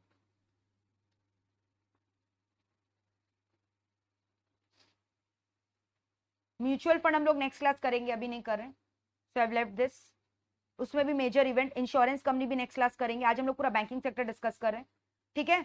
तो ये जो मैंने लीव किया अभी, म्यूचुअल फंड और insurance company to be discussed in next class. फिर हम लोगों ने ऑलरेडी कंप्लीट कर लिया पब्लिक सेक्टर बैंक क्या होता है, प्राइवेट क्या होता है, फॉरेन क्या होता है, आरआरबी क्या होता है, करंट सिनेरियो क्या है, ये सब डिस्कस्ड ऑलरेडी। अब कोऑपरेटिव बैंक्स डिस्कस करते हैं हम लोग, ठीक है। कोऑपरेटिव बैंक्स अभी ऊपर हमने किया ना, उसको डिटेल में डिस्कस करते हैं, कोऑपरेटिव बैंक क्या होता है। तो मैंने बोला ये एक ऑर्डिनरी बैंकिंग बिजनेस की तरह काम करता है, लेकिन यहाँ पे क्या हो रहा है, म्यूचुअल बेसिस में, कोऑपरेटिव बेसिस में काम हो रहा है, समझ में, कोऑपरेटिव बेसिस में काम हो रहा है। और यहाँ पे क्या हो रहा है ना, जो मेंबर्स है वही लोन ले रहा है आपस में। For example agricultural credit institution is an example of agricultural cooperative society. तो वहां पे क्या है, 10 फार्मर मिलकर एक कोऑपरेटिव सोसाइटी क्रिएट कर दिए, अब उन लोग अपना जमा कर रहे पैसा, जिसको लोन चाहिए वो कोऑपरेटिव सोसाइटी से उन लोग लोन ले रहे। सो that is an example of agricultural credit cooperative society, ठीक है। तो यहाँ पे क्या हो रहा है, म्यूचुअल हेल्प, और यहाँ पे जैसे जो जितने मेंबर है, 1 member has a 1 vote irrespective of the number of shares they are holding, 1 member has a 1 vote। अब कोऑपरेटिव बैंकिंग मैंने बोला विलेज लेवल पे भी हो सकता है, डिस्ट्रिक्ट लेवल पे भी हो सकता है, स्टेट लेवल पे भी हो सकता है, ठीक है। तो state cooperative bank, central cooperative bank, और विलेज लेवल पे एग्रीकल्चर के लिए प्राइमरी क्रेडिट कोऑपरेटिव सोसाइटी, ठीक है। 1 शेयर होल्डर 1 वोट। ये रूरल क्रेडिट से कंसर्न होता है, रूरल एग्रीकल्चरल एक्टिविटीज के लिए। इसका क्लासिफिकेशन यहां से देखो, cooperative credit society can be classified as agricultural and non agricultural. अब एग्रीकल्चरल में शॉर्ट टर्म, लॉन्ग टर्म, ठीक है। अब शॉर्ट टर्म में state, central level, district level, primary, देख लो क्लासिफिकेशन देख लो। तो जो कोऑपरेटिव सोसाइटी क्या है, इसमें 10 आदमी ने मिलकर एक बैंक बना लिया। अब ये 10 आदमी कोई बाहर वाले को लोन नहीं दे रहे, अपने आप को ही आपस में लोन दे रहे, म्यूचुअल हेल्प हो रहा है, ठीक है। तो इसका 2 डिविजन है, एक एग्रीकल्चरल के लिए क्रिएट होता है, एक नॉन एग्रीकल्चरल के लिए। एग्रीकल्चरल के लिए क्रिएट हुआ, इसमें दो टाइप है, short term loan, long term loan. फिर उसके अंदर मैंने बोला अदर डिविजन है, स्टेट लेवल पे, डिस्ट्रिक्ट लेवल पे, सेंट्रल लेवल पे। तो स्टेट कोऑपरेटिव है, डिस्ट्रिक्ट कोऑपरेटिव बैंक है, और मैंने बोला स्टेट लेवल, ठीक है, डिस्ट्रिक्ट लेवल, या बोलो primary agricultural credit cooperative society. तो ये क्लासिफिकेशन देख लेना। तो देखो वही है, two types, agricultural, non agricultural. Agricultural में बोला शॉर्ट टर्म, शॉर्ट टर्म में state, central, village level, state level, district level, village level. Long term में लैंड डेवलपमेंट बैंक का नाम सुने हो, वो हो गया। ये पूरा लर्न कर लेना यहां से, ठीक है। तो कोऑपरेटिव सोसाइटी भी हमारा हो गया। अब हम लोग डिस्कस करेंगे बैंकिंग सेक्टर में एनबीएफसी क्या होता है, non banking finance company, NBFC company. Difference समझो एनबीएफसी और कमर्शियल बैंक में। कमर्शियल बैंक में बहुत ज्यादा स्ट्रिक्ट रेगुलेशन है आरबीआई का, बैंकिंग रेगुलेशन एक्ट का। एनबीएफसी में उतना स्ट्रिक्ट रेगुलेशन नहीं है। दूसरा चीज, जो एक नॉर्मल कमर्शियल बैंक होता है वो चेक्स इशू करता है। आप जैसे आपके पास चेकबुक होता है ना कमर्शियल बैंक के नाम का, जैसे मान लो आपके पास आईसीआईसीआई का चेकबुक, आप चेक काटते हो, चेक बंदा लेके गया, पैसा उठा लिया बैंक से। बट एनबीएफसी में कभी चेक इशू नहीं होता, उन लोग खाली फंड को डेवलप कर रहे, लोन्स दे रहे हैं, लेकिन वहां चेक इशू नहीं हो सकता अपने नाम पे। ये मेजर डिफरेंस है एनबीएफसी के बीच में और किसके बीच में, कमर्शियल बैंक के बीच में, ठीक है। देखो तो एनबीएफसी भी सारे बैंकिंग फंक्शंस परफॉर्म कर रहे हैं, लेकिन कुछ कुछ डिफरेंसेस है। तो ये भी क्या कर रहा है, लोन दे रहा है आपको, ठीक है, शेयर्स इशू कर रहा है, समझ में, acquisition of share, loans advances दे रहा है। लेकिन ये लोग पब्लिक से डिपॉजिट, कभी आप सुनो हम लोग ने अपना डिपॉजिट जमा करवा दिया एनबीएफसी कंपनी में, never never. You can only deposit in a commercial bank, you can not deposit in an NBFC company. NBFC can not accept public deposit, commercial bank can. जैसे payment bank public deposit accept करता था लेकिन 1 लाख तक, और NBFC तो public deposit accept ही नहीं कर सकता, खाली लोन दे सक रहे। They can not issue cheque, मैंने बोला इन लोग चेक भी इशू नहीं कर सकते, ठीक है। और उसके बाद क्रेडिट गारंटी, ये सब जो है डिपॉजिटर्स ऑफ एनबीएफसी को अवेलेबल नहीं है।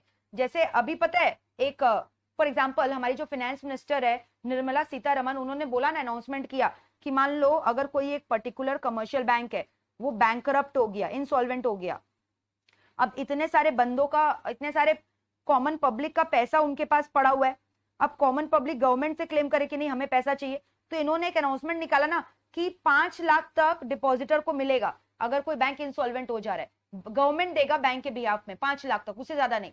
5 लाख या जितना आपका रुपया ड्यू था, अगर मान लो आपका बैंक के संग 3 लाख ड्यू था तो 3 लाख देगा, 10 लाख ड्यू है तो 5 लाख देगा, मैक्सिमम 5 लाख। तो मिनिमम डिपॉजिट गारंटी एलोकेट किया हुआ है ना कमर्शियल बैंक में, लेकिन एनबीएफसी में ये सब नहीं है।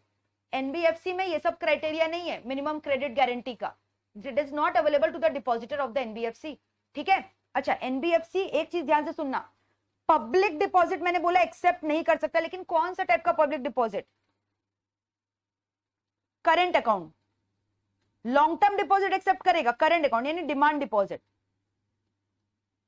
डिमांड डिपॉजिट एक्सेप्ट नहीं कर सकता।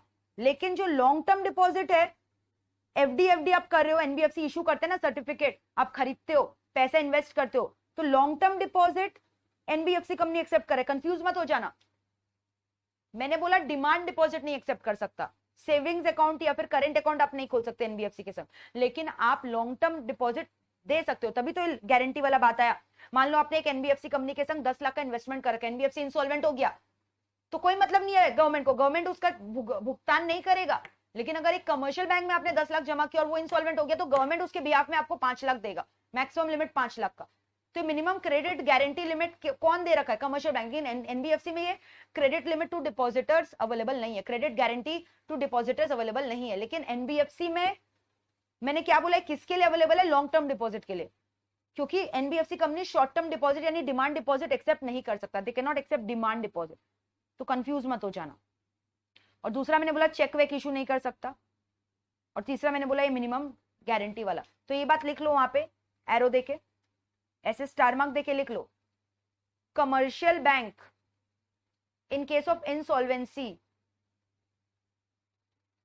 इन case of commercial bank government has guaranteed, लिखो in case of commercial bank government has guaranteed, in case of commercial bank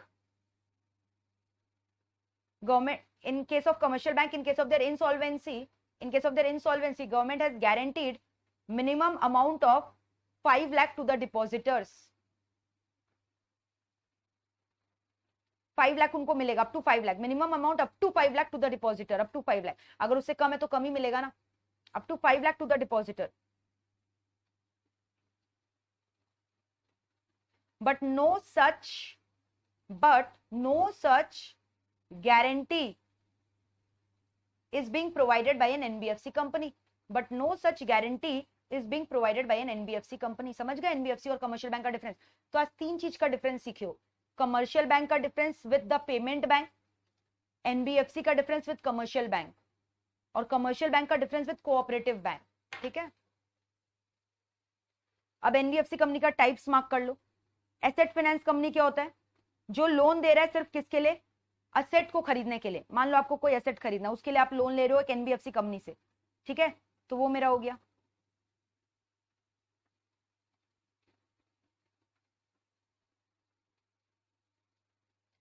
तो NBFC का टाइप्स एग्जाम में आता है, बताओ कौन सा इसका NBFC का टाइप नहीं है?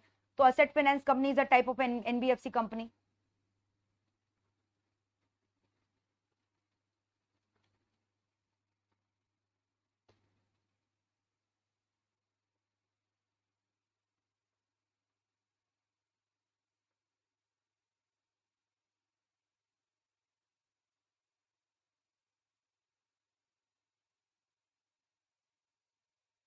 हैंग हो जाता है ना बीच बीच में, the pen is not working, why?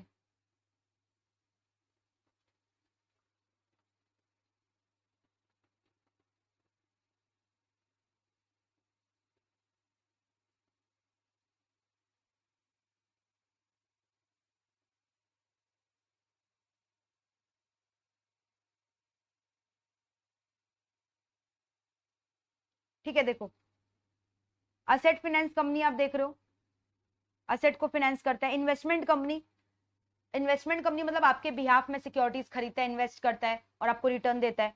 Loan company, ठीक है, लोन कंपनी मतलब हो गया उस चीजों के लिए लोन देता है जो असेट को छोड़कर। AFC में सिर्फ असेट के लिए होगा। आपको कोई मशीनरी खरीदना है तो आप एसेट फाइनेंस कंपनी के पास जाओगे, लेकिन आपको कोई दूसरा सामान खरीदना है असेट के अलावा, तब लोन कंपनी के पास जाओगे। इंफ्रास्ट्रक्चर फाइनेंस कंपनी क्या बोल रहा है? इंफ्रास्ट्रक्चर के लिए लोन देता है ना? मान लो कोई इंफ्रास्ट्रक्चर बिल्ड करना है, डैम बनाना है, रोड बनाना है, तो उसके लिए देता है ये। ठीक है, तो यहाँ पे बोल रहे हैं इंफ्रास्ट्रक्चर फाइनेंस कंपनी के लिए 75% ऑफ टोटल एसेट उसको इंफ्रास्ट्रक्चर लोन में देना है।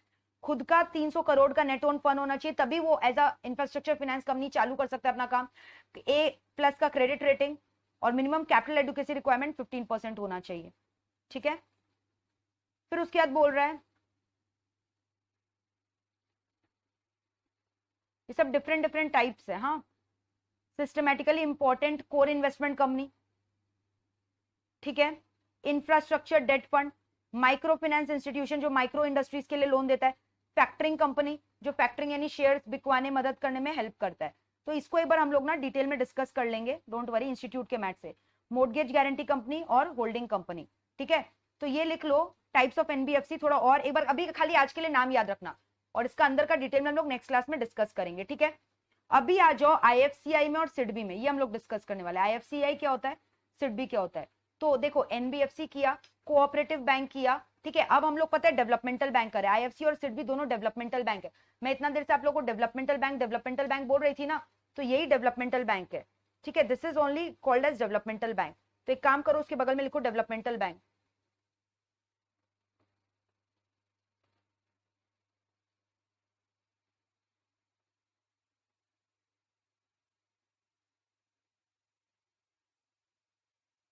लिखो developmental bank.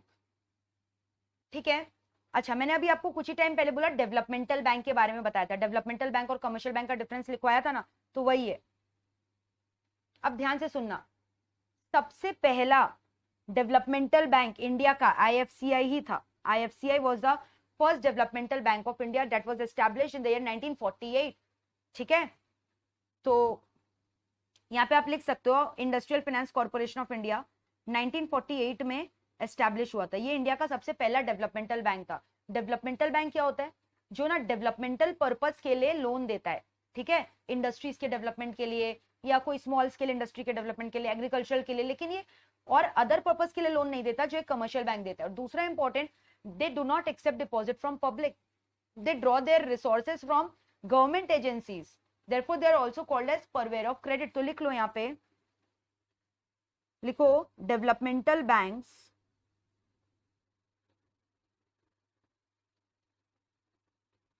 unlike commercial bank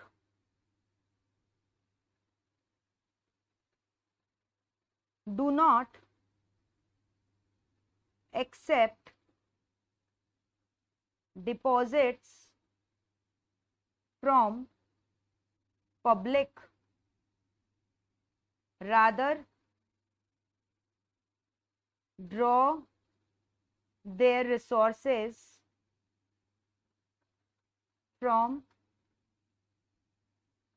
government agencies and therefore also called as credit purveyors।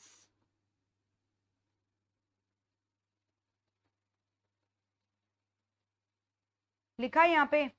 फिर लिखना point number 2, IFCI was the first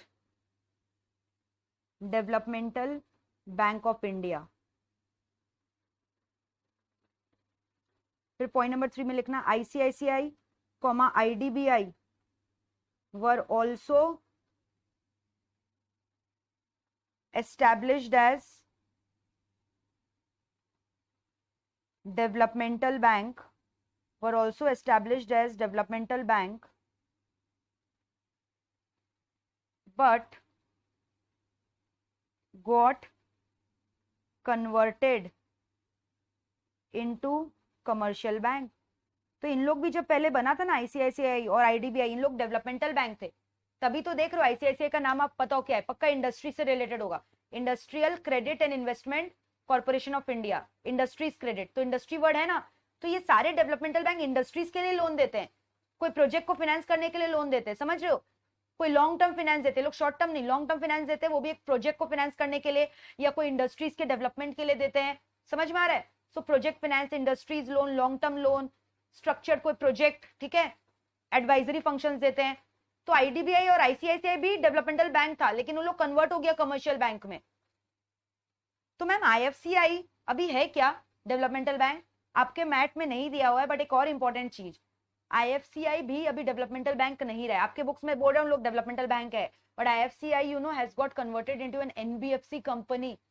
ये लेटेस्ट हुआ है। IFCI industrial finance corporation of India भी एक डेवलपमेंटल बैंक नहीं रहा है, it has got converted into an NBFC company, but the book is silent on that. तो मैम सिड भी डेवलपमेंटल बैंक है क्या? हाँ, सिड भी डेवलपमेंटल बैंक है, सिड भी डेवलपमेंटल बैंक है, नबार्ड भी डेवलपमेंटल बैंक है। लेकिन ये जो मैंने बोला ना IFCI यहाँ पे जो बोल रहा है, IFCI भी कन्वर्ट हो चुका है, बट ये लोग ने नहीं लिखा है, तो इसलिए मैं आपको नहीं लिखवा रही। ICI और IDBI तो कमर्शियल बैंक में कन्वर्ट हुआ, और IFCI क्या चीज में कन्वर्ट हुआ मुझे बताओ? NBFC कंपनी में, ठीक है। तो डेवलपमेंटल बैंक क्या होता है ये क्लियर है, लोन देता है डेवलपमेंट के लिए, इंडस्ट्रीज के लिए, प्रोजेक्ट फाइनेंस करता है, बड़े बड़े कंपनीज को लोन देता है, प्रोजेक्ट को लोन देता है, एंटरप्रेन्योर को लोन देता है, ठीक है। लेकिन ये खाली लोन किसके लिए दे रहा है? इंडस्ट्रीज पर्पज के लिए, और कोई दूसरे पर्पज के लिए नहीं। आप पर्सनल लोन मांगोगे ये लोग नहीं देंगे, डेवलपमेंटल बैंक नहीं देंगे, नाम में ही इसका फंक्शन छुपा है। IFCI का फुल फॉर्म क्या है? Industrial finance corporation of India. Industrial finance corporation of India, मैंने बोला ये फर्स्ट डेवलपमेंटल बैंक था, 1948 में स्टैब्लिश हुआ था ये, है ना। तो ये क्या चीज का लोन दे रहा है?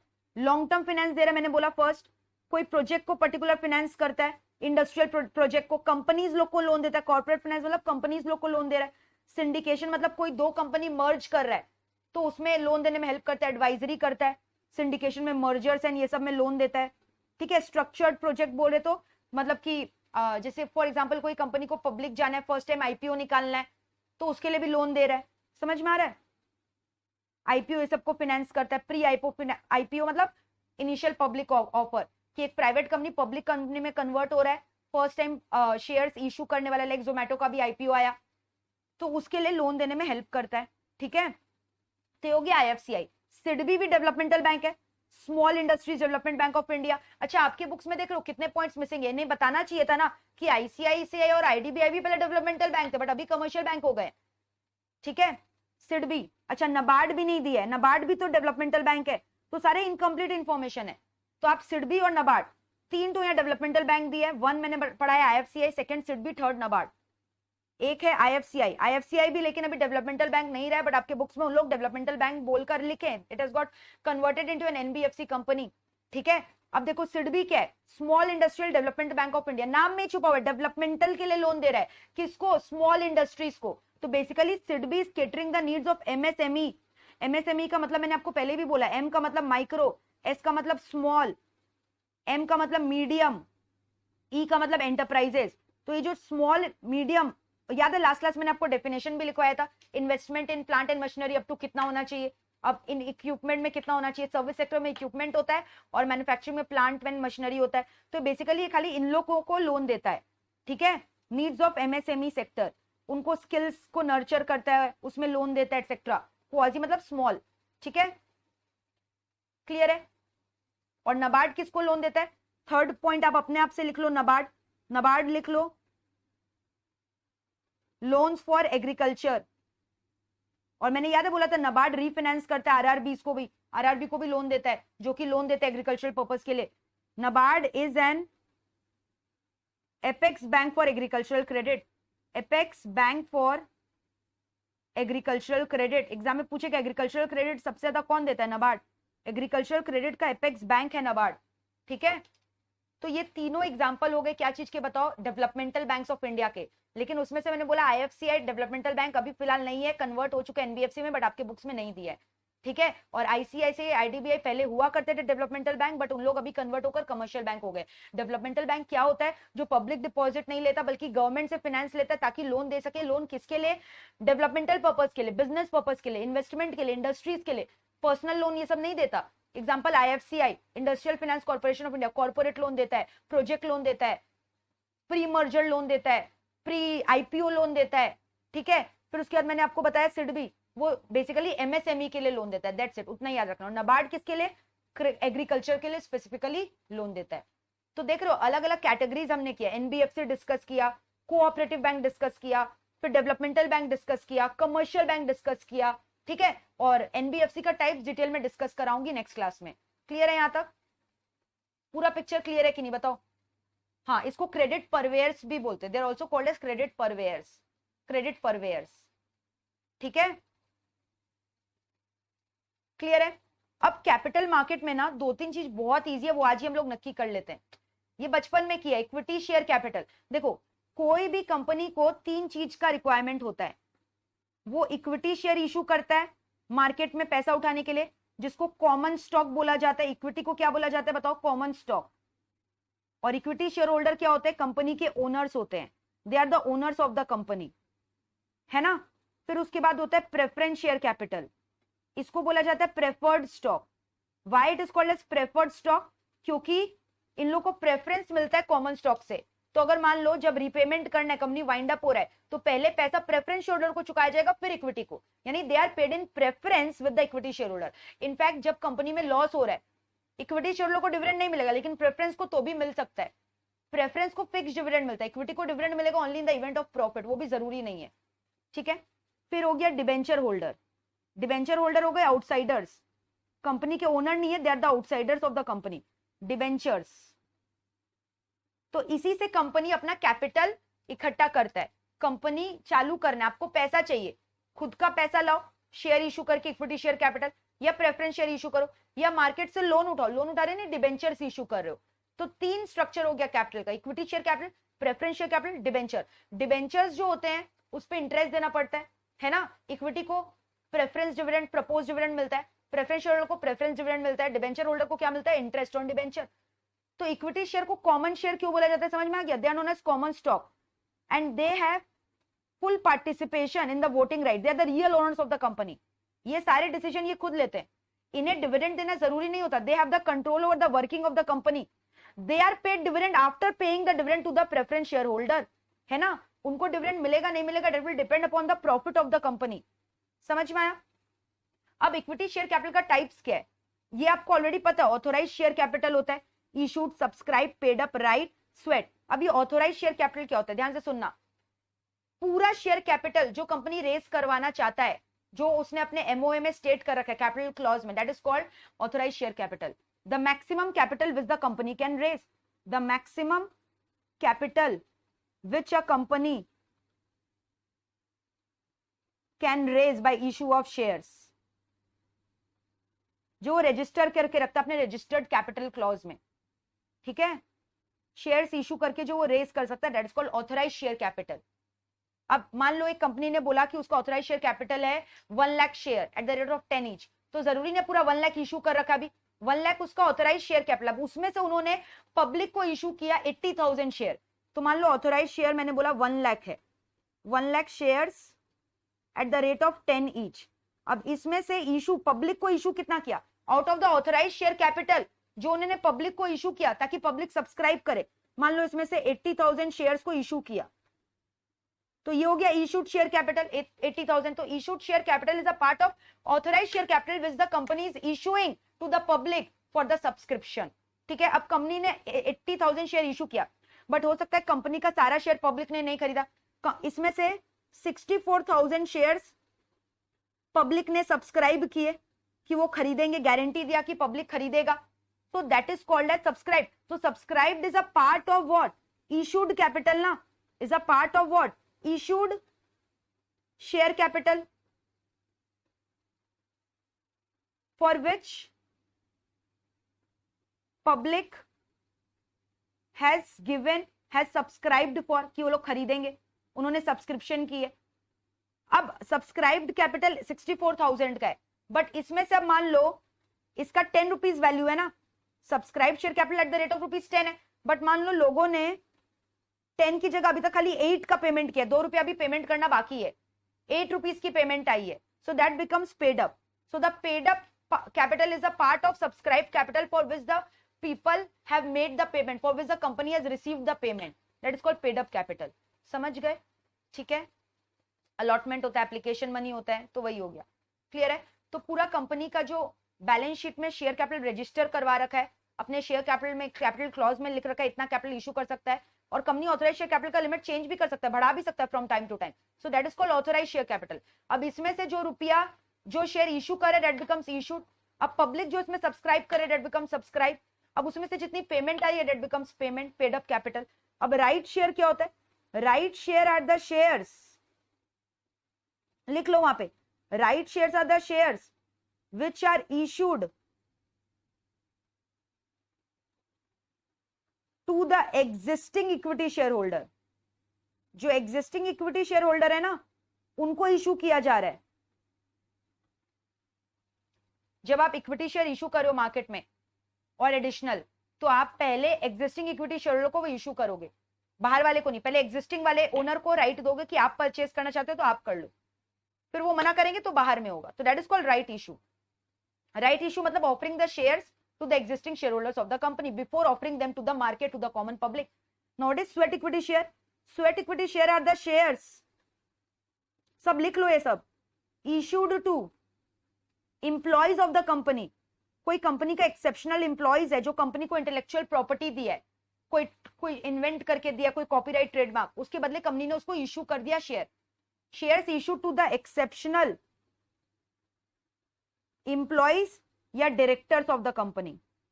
कंपनी के डायरेक्टर्स या एम्प्लॉइज को जब शेयर इशू करते हैं, in return of what, in return of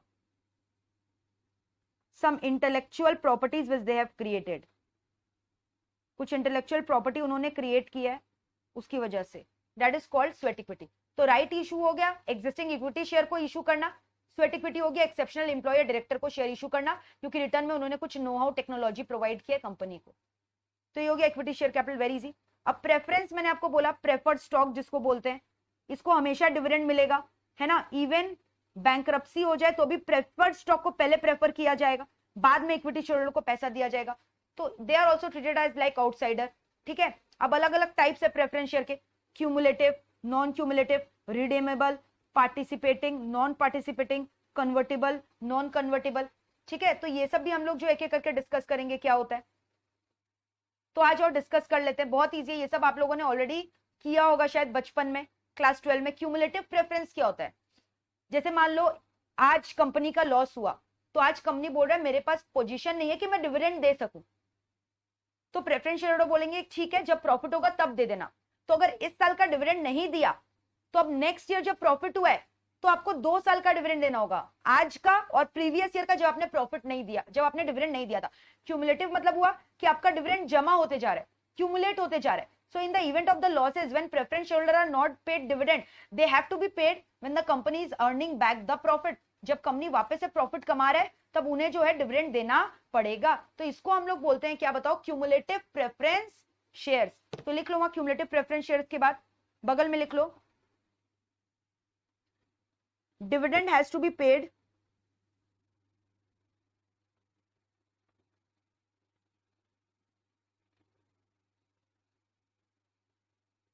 when dividend not paid in case of insufficient profit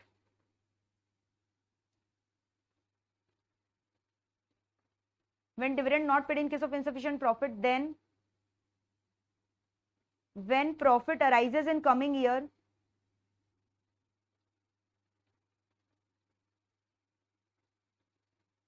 then when profit arises in coming year, ये सब अपने कॉपी में लिख लेना, कॉपी में लिख लेना ये सब, ठीक है।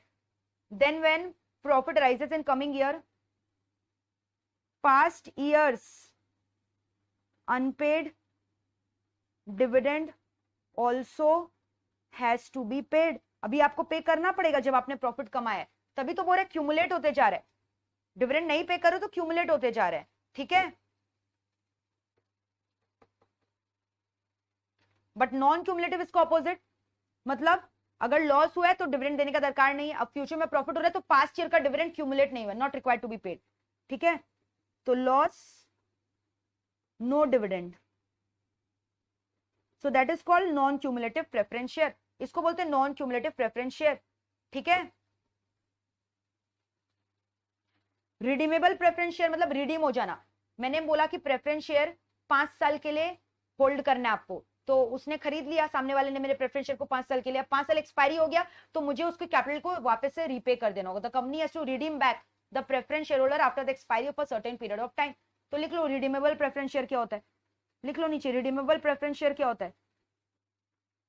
रीपेड करना होगा, repaid after the expiry of term, they have to be repaid after the expiry of a certain term. जब वो टर्म खत्म हो गया तो मुझे रिडीमेबल प्रेफरेंस शेयर को रीपेमेंट करना पड़ेगा वापस से, दैट इज कॉल्ड रिडीमेबल, ठीक है।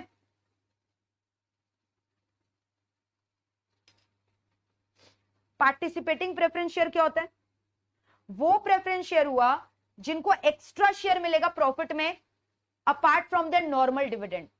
जब कंपनी ने ज्यादा प्रॉफिट कमाया तो उन्हें ज्यादा मिलेगा पैसा, नॉर्मल डिविडेंड जो मिल रहा है वो तो मिलेगा ही, उसके अलावा एक्स्ट्रा प्रॉफिट का भी बेनिफिट मिलेगा। तो लिख लो participating preference shares, लिख लो, are those which will get a share in extra profit of the company, extra profit of the company apart from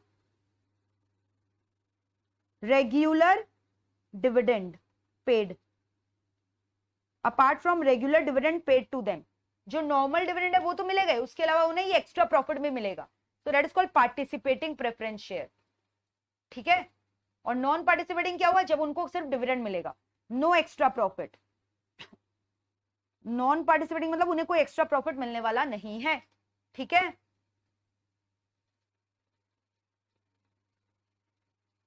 clear है यहां तक। अब कन्वर्टेबल प्रेफरेंस शेयर क्या होता है, कन्वर्टेबल प्रेफरेंस शेयर क्या होता है, convertible preference share, convertible preference share वो प्रेफरेंस शेयर हुआ which can be converted into equity shares, जिसको आप इक्विटी शेयर में कन्वर्ट करवा सकते हो आप at a stipulated period of time, जब कंपनी ऑफर करेगा। या तो पूरा को कन्वर्ट करवा लो या part, it can be converted fully और part of them can be converted at the option of the preference share holder. अगर आपको मन है कि आपको ओनर बनना है कंपनी का, you can convert your preference share into common stock at the option of the converter, ठीक है, at the option of the company as well as of the share holder. और आपके ऊपर, आप पूरे को भी कन्वर्ट करवा सकते हो, पार्ट को भी. So that is convertible preference share which is giving an option to the holder of the share to convert the preference share capital into equity share. तो लिख लो can be converted into equity share capital. They can be converted into equity share capital. ठीक है, after a specific period of time. After a specific period of time. Non convertible में जब ऐसा कोई right नहीं है, can not be converted, can't be converted into equity, can't be converted into equity. इन लोग को हम लोग इक्विटी शेयर में कन्वर्ट नहीं कर सकते. Can't be converted into equity. ठीक है, तो एक बार पूरा प्रेफरेंस शेयर होल्डर रिवाइज कर लो अच्छे से. क्लियर है? तो ये सारे चीजों को आप लोग कॉपी में अच्छे से लिख लियो. आई हो वापस एक बार डिस्कस कर लो. एक कंपनी को अगर अपना बिजनेस चालू करना है तो उसके लिए उसको कैपिटल चाहिए. कैपिटल 3 चीज होता है, equity share capital, common stock, preference share capital, preferred stock, debenture. Debenture next class कराऊंगी. इक्विटी में मैंने बोला equity are the owners of the company. जिसके पास जितना इक्विटी है उतना वोटिंग राइट होगा. ठीक है, बट प्रेफरेंस में ऐसा नहीं होता. एक preference share holder 1 vote. Alright. और फिर उसके बाद क्या होता है इक्विटी में, मैंने बोला जो कंपनी अपने कैपिटल क्लॉज को रजिस्टर करता है, ठीक है, कैपिटल क्लॉज होता है ना, that is called authorised share capital. अब इसमें से जो इशू किया शेयर ताकि पब्लिक उसको सब्सक्राइब करे, that is called issued share capital. Out of issued share capital जितना पब्लिक ने खरीदा, सब्सक्रिप्शन किया, that is called subscribe. Now out of subscribe जितना का पेमेंट आया, that is called paid up. अब अगर कोई कंपनी नया शेयर इशू करना चाह रहा है तो पहले वो ऑफर करेगा अपने एग्जिस्टिंग इक्विटी को, that is called right issue. और अगर कंपनी को अपने इंप्लॉय को दे रहा है या एक्सेप्शनल डायरेक्टर को दे रहा है क्योंकि उन्होंने कंपनी में कुछ इन्वेंशन के, इनोवेशन के, इंटेलेक्चुअल नो हाउ क्रिएट किया, that is called sweat equity share. ठीक है, फिर हमने किया प्रेफरेंस शेयर को प्रेफर्ड स्टॉक क्यों बोलते हैं, क्योंकि अगर जब कंपनी वाइंड अप हो रहा है, फुक्कड़ हो रहा है, तो पहले प्रेफरेंस शेयर होल्डर का कैपिटल को रिडीम किया जाएगा, उनका डिविडेंड दिया जाएगा, बाद में इक्विटी के डिविडेंड को सेटिस्फाई किया जाएगा. प्रेफरेंस शेयर का टाइप्स क्यूमुलेटिव. क्यूमुलेटिव आपको मैंने बोला अगर कंपनी में लॉस हो रहा है तब डिविडेंड अभी नहीं दिया लेकिन बाद में देंगे जब प्रॉफिट होगा. नॉन क्यूमुलेटिव में अगर आज लॉस हुआ है, डिविडेंड नहीं दिया, कोई बात नहीं, लेकिन जब प्रॉफिट होगा तब उसी ईयर का डिविडेंड देना है. पास्ट ईयर का लॉस वाला डिविडेंड देने का दरकार नहीं है, लेकिन क्यूमुलेटिव में वो देना होता है. रिडीमेबल मतलब कि आपको रिडीम करना होगा after the expiry of a certain period of time. Company को प्रेफरेंस शेयर का पैसा लौटाना पड़ेगा. पार्टिसिपेटिंग मतलब they are allowed to participate in the profit and surpluses of the company over and above their normal dividend. जब but ऐसा कोई right नहीं है तो नॉन पार्टिसिपेटिंग. जब प्रेफरेंस शेयर कैपिटल को कन्वर्ट करवा सकते हो इक्विटी में तो उसको कन्वर्टेबल बोलते हैं. जब इक्विटी में नहीं कन्वर्ट करवा सकते उसको नॉन कन्वर्टेबल बोलते हैं. सो आई होप आपको आज का क्लास समझ में आया. तो पूरा आज मैंने बहुत चीज पढ़ाया है, पूरा ये लर्न करोगे अच्छे से घर पे. ठीक है, ताकि नेक्स्ट क्लास हम लोग क्या क्या करेंगे, म्यूचुअल फंड्स बाकी है, इंश्योरेंस कंपनी बाकी है, फिर एनबीएफसी का टाइप्स बाकी है और डिबेंचर का टाइप्स बाकी है. तो ये 4 टॉपिक हम लोग नेक्स्ट क्लास में करेंगे. ठीक है, अगर आप बोलोगे तो मैं डिबेंचर्स भी आज करवा दूं. नेक्स्ट क्लास कराएं कि अभी करवाएं? चलो नेक्स्ट क्लास करवा दूं. तो नेक्स्ट क्लास हमारा डिबेंचर बचे, एनबीएफसी का टाइप्स कराऊंगी और म्यूचुअल फंड और इंश्योरेंस कंपनी कराऊंगी. तो हमारा नेक्स्ट क्लास में ये पूरा चैप्टर कंप्लीट हो जाएगा. देख लो, पूरा चैप्टर हमारा नेक्स्ट क्लास में कंप्लीट हो जाना. क्लियर?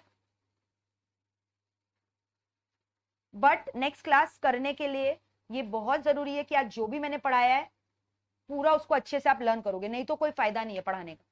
पूरा जो भी मैंने पढ़ाया अच्छे से, जो नोट्स लिखवाया है, मार्किंग करवाया है, पूरा यहीं से करना है, मेरे मैथ्स से जो मैंने आपको दिया और मेरे नोट्स से. ठीक है, so that's it for today's class. Okay, bye.